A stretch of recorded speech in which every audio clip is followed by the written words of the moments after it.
Hi friends, ഇന്നിപ്പോൾ നമ്മൾ ഇവിടെ ഇതൊരു ഓർക്കിഡ് റോസാണ്. അപ്പോൾ ഇത് ഞാനിപ്പോൾ മേടിച്ചിട്ട് ഇപ്പോൾ ഒരു 2 വർഷത്തിൻ്റെ അടുത്തായി. ഓക്കെ, അപ്പോൾ ഇതിപ്പോൾ നല്ല ബുഷിയായിട്ടിരിക്കുന്ന റോസിൻ്റെ ചെടിയാണ്. അപ്പോൾ ഇതിൽ സൈഡിലൊരു ബ്രാഞ്ച് വരുന്നുണ്ട്. ഇപ്പോൾ ഇവിടെയൊക്കെ ആയിട്ട് ഇങ്ങനെ ബ്രാഞ്ച് വരുന്നുണ്ട്. അപ്പോൾ നേരിട്ട് ഒരു ദിവസം നമ്മളൊരു സുഹൃത്ത് കണ്ടപ്പോൾ അവർ ചോദിച്ചു എങ്ങനെയാണ് നമുക്കിങ്ങനെ നല്ല ബുഷിയായിട്ട് കിട്ടുന്നത്. കാരണം ഇതൊരു ചെറിയൊരു പ്ലാന്റ് മേടിച്ചാണ്. അപ്പോൾ ഇതിനകത്ത് ഇങ്ങനെ കൊലകൊലയായിട്ടൊക്കെ ഇവിടെ ഇങ്ങനെ പൂവൊക്കെ ഉണ്ടാവുന്നുണ്ട്. ഇപ്പോൾ ഒരു സെക്ഷൻ കഴിഞ്ഞേ ഉള്ളൂ. നല്ല പൂക്കളായിരുന്നു. ഇതിപ്പോൾ ലാസ്റ്റ് ഒരു പൂവാണ് ബാക്കി. കൊലകൊലയായിട്ട് ഉണ്ടാകുന്നതാണ് ഓർക്കിഡ് റോസ്.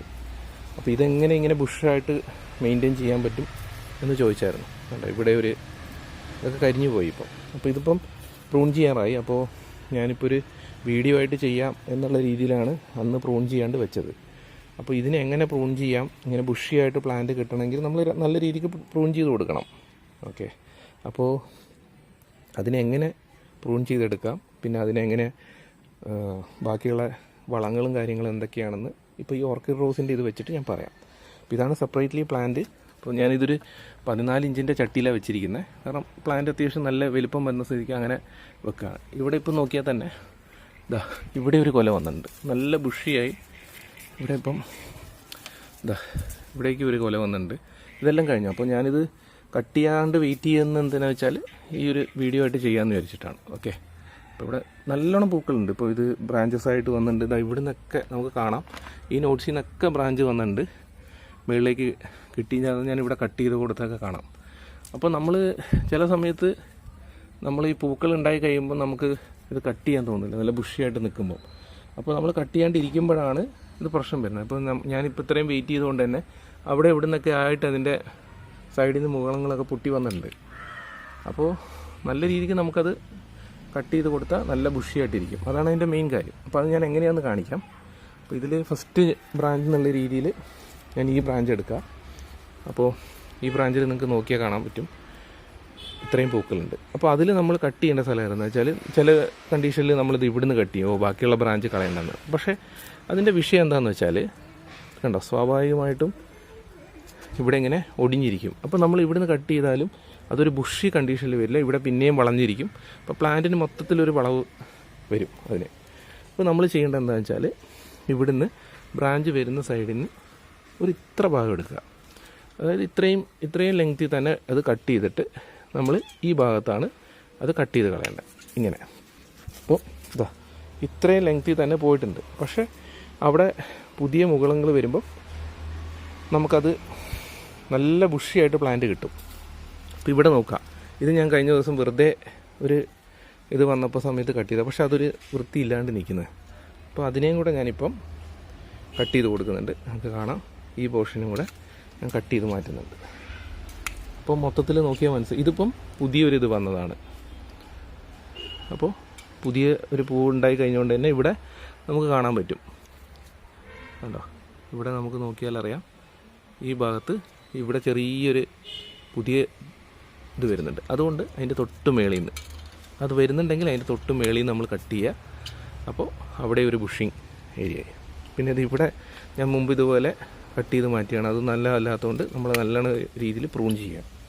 പിന്നെ ഈ പീസ് ഈ കഷ്ണങ്ങളൊക്കെ നമുക്ക് നട്ടു കൊടുക്കാൻ നന്നായിട്ട് പിടിച്ച് കിട്ടും കേട്ടോ. ഞാൻ ഇതുപോലെ തൈകൾ ഉണ്ടാക്കിയിട്ടുണ്ട്. ഇതിൻ്റെ അത് നല്ലതായിട്ടായത്. ഈ വെട്ടിക്കളഞ്ഞ കഷ്ണത്തിൽ നമ്മൾ ജസ്റ്റ് നട്ട് കൊടുക്കാം. അതിൻ്റെ മൂപ്പ് ഇല്ലാത്ത കണ്ടീഷനിലും ചില സമയത്ത് എനിക്ക് പിടിച്ച് കിട്ടിയിട്ടുണ്ട്. അപ്പോൾ ഇത് കളയണ്ട, ഇത് നമുക്കിപ്പോൾ സൈഡിലേക്ക് മാറ്റി വെക്കാം. ഇതിപ്പോൾ അതിൻ്റെ ഫ്രഷായിട്ട് വരുന്നൊരു ഭാഗമാണ്, നോക്കിയാൽ മനസ്സിലാവും. ഇതിപ്പോൾ ഫ്രഷായിട്ട് അതിന് വരുന്നതാണ്. ഇനിയിപ്പോൾ അതിൽ നിറച്ച് മുട്ടുകൾ വരും. അത് ഞാൻ വേറൊരു പൂവുണ്ടായി കഴിയുമ്പോൾ കഴിഞ്ഞ ദിവസം എടുക്കണം എന്ന് വിചാരിച്ചാൽ വിട്ടുപോയതാണ്. അതിൻ്റെ ഒരു വീഡിയോ ആയിട്ട് അതിൻ്റെ പൂക്കൾ വെക്കണം എന്ന് വിചാരിച്ചായിരുന്നു. നല്ല ഭംഗിയാണ് അതിൻ്റെ പൂക്കൾ കാണാൻ, ഓർക്കിഡ് റോസിൻ്റെ. അത് വെട്ടിയിട്ടുണ്ട് നമ്മൾ. ഇനിയിപ്പോൾ ഒന്ന് കണ്ടോ, ഇത് ഇവിടുന്ന് കട്ട് ചെയ്ത് മാറ്റി. അപ്പം ഈ സൈഡിലുള്ള കംപ്ലീറ്റ് ബ്രാഞ്ചസും ഞാൻ വെട്ടിയിട്ടുണ്ട്. അപ്പോൾ നമ്മളത് പൂവുണ്ടല്ലോ വെട്ടിയ ചെടിക്ക് എന്ത് പറ്റുന്നുള്ള രീതിയിൽ ഒരിക്കലും നാക്കണ്ട. പിന്നെ ഏറ്റവും ലാസ്റ്റ് വന്നിരിക്കുന്നത് ഇതിപ്പോൾ ഞാൻ ഒരു പൂവുണ്ട്, പക്ഷേ ഈ ഒരു പൂവിനെ നമ്മൾ വെയിറ്റ് ചെയ്ത് കഴിഞ്ഞാൽ അത്രയും കാലം ഇതിന് പുതിയ ബ്രാഞ്ച് ഉണ്ടാകുന്നതിന് പ്രശ്നം വരും. അതുകൊണ്ട് ഞാനിപ്പോൾ എല്ലാ പൂവുണ്ടായി കഴിഞ്ഞതിൻ്റെ ഭാഗത്തുനിന്ന് ലാസ്റ്റ് ഭാഗത്തിലേക്ക് ഞാനത് വെട്ടിക്കളയുന്നത്. അപ്പം കണ്ടോ, ഈ ഒരു പോർഷനും ഞാൻ അതിൽ വെട്ടി മാറ്റിയിട്ടുണ്ട്. പിന്നെ താഴെ വരുന്നത് ഇവിടെ കംപ്ലീറ്റ് ആയിട്ട് മുറിക്കുകയാണ്. 2 പോർഷനും എടുത്ത് കളഞ്ഞു. ഈ മുറിച്ച് കളയുന്നത് ഞാൻ നേരത്തെ പറഞ്ഞല്ലോ, അതുപോലെ തന്നെ നമുക്ക് നട്ട് പിടിപ്പിക്കാം. നന്നായിട്ട് തൈകൾ പിടിച്ച് വരും. ഇവിടെ പൂക്കളുണ്ടായിരിക്കുന്ന കുറച്ച് ബ്രാഞ്ചസ് അതൊക്കെ വെട്ടിയിട്ടുണ്ട്. ഇപ്പോൾ തന്നെ നിങ്ങൾക്ക് നോക്കിയാൽ മനസ്സിലാവും പ്ലാന്റ് അത്യാവശ്യം നല്ല രീതിക്ക് ബുഷിയായി. ഈ സൈഡിലേക്കുള്ളതൊക്കെ ചാഞ്ഞ് കിടക്കുന്നതൊക്കെ എല്ലാ ഭാഗവും പോയിട്ടുണ്ട്. ഇപ്പോൾ അത്യാവശ്യം നല്ല രീതിയിൽ ബുഷിയായി. അപ്പോൾ ഇങ്ങനെയാണ് കംപ്ലീറ്റ്ലി പ്രൂൺ ചെയ്യേണ്ടത്. പിന്നെ വളങ്ങളുടെ കേസ് പറയുകയാണെങ്കിൽ നമ്മളിത് പ്രൂൺ ചെയ്തതിന് ശേഷം ഇതിൻ്റെ അടിഭാഗത്തിൽ നമ്മളിതുപോലെ ഞാനിതിൽ പൊട്ടിത്തിരിക്കുന്ന നമ്മുടെ മുട്ടത്തോട് ഡെയിലി ഉണ്ടാകുന്ന ഒരു 3 ദിവസം എടുത്ത് വെക്കുക. പിന്നെ പഴത്തിൻ്റെ തൊലി, മുട്ടത്തോടും ചായച്ചണ്ടി, ഈ 3 സാധനങ്ങളാണ് ഞാൻ ഇതിനകത്ത് ഇടുന്നത്. പിന്നെ നമുക്ക് ഈ കരിയിലേക്ക് ഉണ്ടെങ്കിൽ അത് മാവിൻ്റെ ഇലയൊക്കെ തന്നെ ആയിക്കോട്ടെ, നല്ല വളമാണ്. അത് നമ്മൾ ഒന്ന് പൊടിച്ചിട്ട് ഇതാക്കിയതിന് ശേഷം ഇട്ട് കൊടുക്കുക. എന്നിട്ട് ഒരാഴ്ച ഇങ്ങനെ വെക്കണം. നമ്മൾ മണ്ണ് ആ സമയത്ത് ഇട്ട് കൊടുക്കണ്ട. ഒരാഴ്ചത്തേക്ക് ഇങ്ങനെ വെച്ചിട്ട് മണ്ണ് നല്ല രീതിക്ക് കൈകൊണ്ട് തന്നെ ഇളക്കാൻ പറ്റും, അത്രയും ഇളക്കമുള്ളതാണ്. ഇനി കട്ടിയുണ്ടെങ്കിൽ നല്ല രീതിക്ക് കൈകൊണ്ട് അല്ലെങ്കിൽ എന്തെങ്കിലും ഒരു കമ്പ് കൊണ്ട് ആക്കിയിട്ട് ഒരു കത്തി നമ്മൾ ഇളക്കി കൊടുക്കുന്ന ഒരു ചെറിയ ഷവൽ പോലത്തെ എന്തെങ്കിലും സാധനം എടുത്തിട്ട് നമ്മൾ നന്നായിട്ട് ഇത് ഇളക്കി കൊടുക്കുക. ഇളക്കിയിട്ട് അത് ഇട്ട് കഴിഞ്ഞാൽ ചെടിക്ക് നന്നായിട്ട് പിടിക്കത്തുള്ളൂ. എന്നിട്ട് നമ്മൾ ഇതുപോലെ തുറന്നിട്ടതിന് ശേഷം കുറച്ച് ചാരം ഇട്ട് കൊടുക്കുക. ഞാൻ ഇതിൽ ചാരം ഇട്ടിട്ടുണ്ടായിരുന്നു, ഇതിപ്പം കാണാത്തതാണ്. അപ്പോൾ ഉള്ളിത്തോട് ഉണ്ടെങ്കിൽ അതിടുക, പഴത്തൊലി, പിന്നെ മുട്ടത്തോട് വളരെ നല്ലതാണ്. മാക്സിമം പൊടിച്ചിട്ട് കൊടുക്കുക. മിക്സി പൊടിക്കാൻ പറ്റുമെങ്കിൽ അത്രയും നല്ലത്, പെട്ടെന്ന് തന്നെ മണ്ണിലേക്ക് അരിഞ്ഞ് കയറും. ഇങ്ങനെ ചെയ്തതിന് ശേഷം നമ്മുടെ ചട്ടീൻ്റെ ഒരു പോർഷൻ കാണാം, ഇവിടെ ഒരു പോർഷൻ കാണാം. നമുക്ക് ഇവിടെ വരെ നമ്മൾ മണ്ണിടാൻ പാടുള്ളൂ. അപ്പോൾ ഇത് ഞാനിപ്പം ആദ്യത്തെ മണ്ണ് അവിടെ നിന്ന് കുറച്ച് മാറ്റിയതിന് ശേഷം ഇതിന് ഈ വളങ്ങൾ ഇട്ട് കൊടുത്ത് ഇപ്പോൾ ഓൾമോസ്റ്റ് ഒരാഴ്ചയായി. പിന്നെ ഇപ്പോൾ എനിക്ക് ഇതിലേക്ക് മണ്ണ് നിറയ്ക്കാൻ പറ്റും. അപ്പോൾ ഞാൻ ആ പോർഷനിൽ ഇത്ര വരെ മണ്ണ് നിറയ്ക്കുള്ളൂ. ചാരം ഇട്ട് കൊടുത്തതിന് ശേഷം മാക്സിമം ഇത്ര വരെ നിറയ്ക്കുള്ളൂ. അപ്പോൾ അതിപ്പോൾ ഇതിനകത്ത് വീഡിയോയിലെടുത്ത് കാണിക്കേണ്ട, മണ്ണ് നിറയ്ക്കാൻ എല്ലാവർക്കും അറിയാം. ചാണകപ്പൊടിയും മണ്ണും കൂടെ മിക്സ് ചെയ്തിട്ട് ചകിരിച്ചോറുണ്ടെങ്കിൽ അങ്ങനെ. അപ്പോൾ വെള്ളം നല്ല രീതിയിൽ പിടിച്ച് നിൽക്കും. അപ്പോൾ അത്രയും പോർഷനിൽ നമ്മൾ മണ്ണിട്ട് കൊടുക്കുക. ഇങ്ങനെ മണ്ണിട്ട് കൊടുത്ത് കഴിഞ്ഞ് കഴിഞ്ഞാൽ നല്ല രീതിക്ക് പൂക്കും. വേറെ ഒരു വളം ഇതിനകത്ത് ചെയ്യേണ്ട ആവശ്യമില്ല. ചാണകപ്പൊടി ഉണ്ടെങ്കിൽ ചാണകപ്പൊടി ഇട്ട് കൊടുക്കുക. മണ്ണിര കമ്പോസ്റ്റ് ഉണ്ടെങ്കിൽ അതും നല്ലതാണ്.